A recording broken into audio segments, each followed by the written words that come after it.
Hey everyone, welcome back to part 2 of our real-time notification system tutorial. In part 1, we set up our WebSocket server by using Ratchet in PHP. Today, we are going to create a comment form so users can send comments to that server in real time. We will make a file called @comment.php and add some JavaScript to connect it to our WebSocket.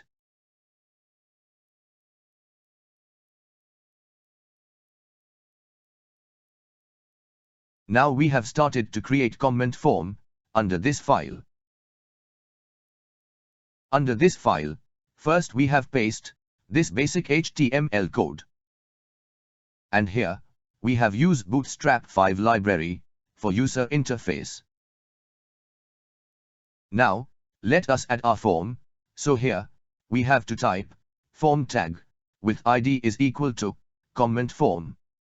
After this, here we have to write on submit event is equal to event.prevent default method and send comment method.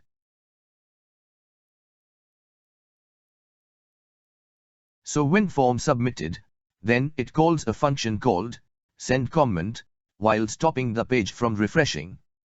Now under this form, for enter comment, here we have to create one text box input field. And under this field, we have to write class is equal to form control and ID is equal to subject. This creates a text box for the subject and styled with Bootstrap with an ID of subject, and it is required, so users cannot leave it empty. Next we have to create one text area field for enter comment details, so here we have create one text area field. And here, we have to write class attribute is equal to form control and ID attribute is equal to comment. This makes a bigger text area for enter the comment with an ID of comment 3 rows tall, and it is required too. Next for submit form data, we have to create one button with type is equal to submit.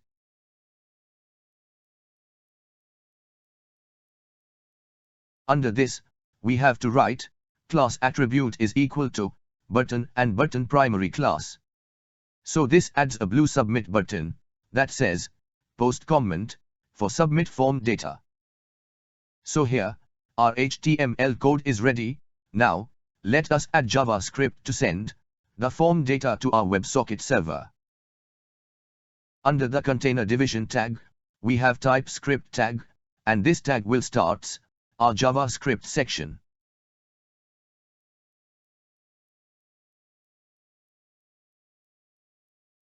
Inside this, we type variable ws is equal to new WebSocket method.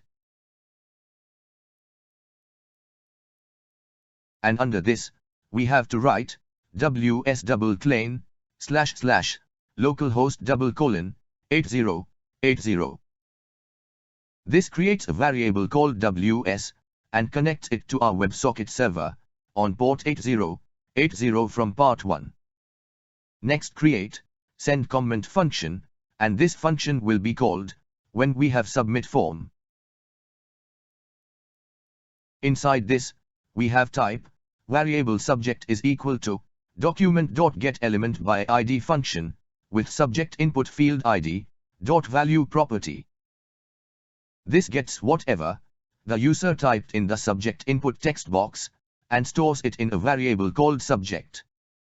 Then, we type variable comment is equal to document.getElementById method with text area field ID comment.value property.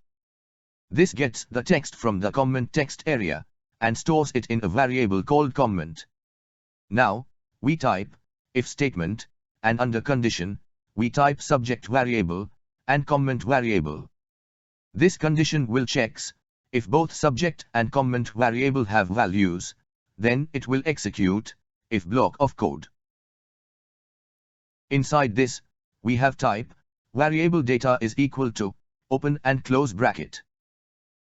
Here, this starts an object to hold our data.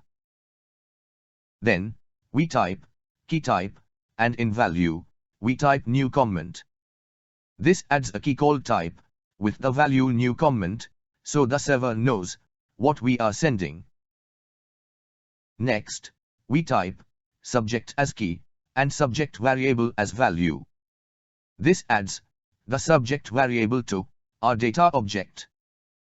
Then, we type comment as key, and comment variable as value. This adds the comment variable to our data object. Now, we type ws.send method, and under this, we have to write json.stringify method, with data variable as argument.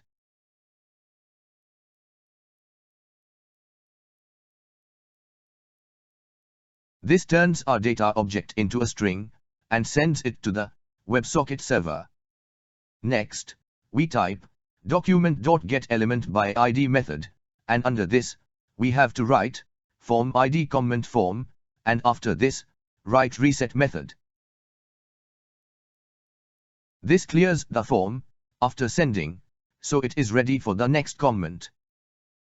Then, type alert method, with message like comment added.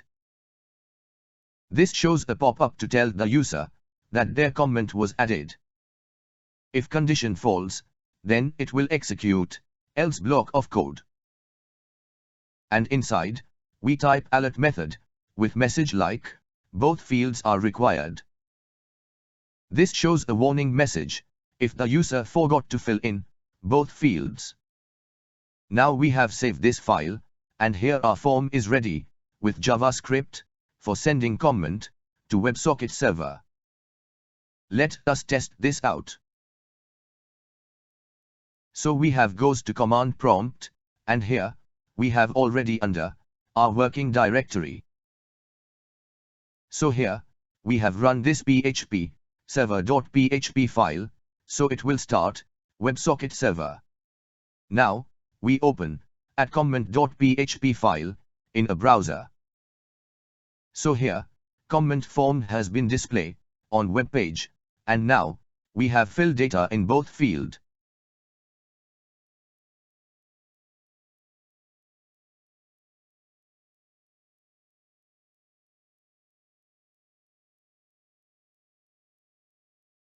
And after this, we have click on post comment button, so here you will see that comment added message has been pop up, and form data has been clear. So here, we can see that comment data has been sent to WebSocket server, which we can see here in the inspect element area. So here, in second part, we have built a comment form and sent data to our WebSocket server. In part third, we will make how the server handle these comments and insert into MySQL database. If you liked this, give it a thumbs up and subscribe for more. Lastly, thanks for watching this video tutorial.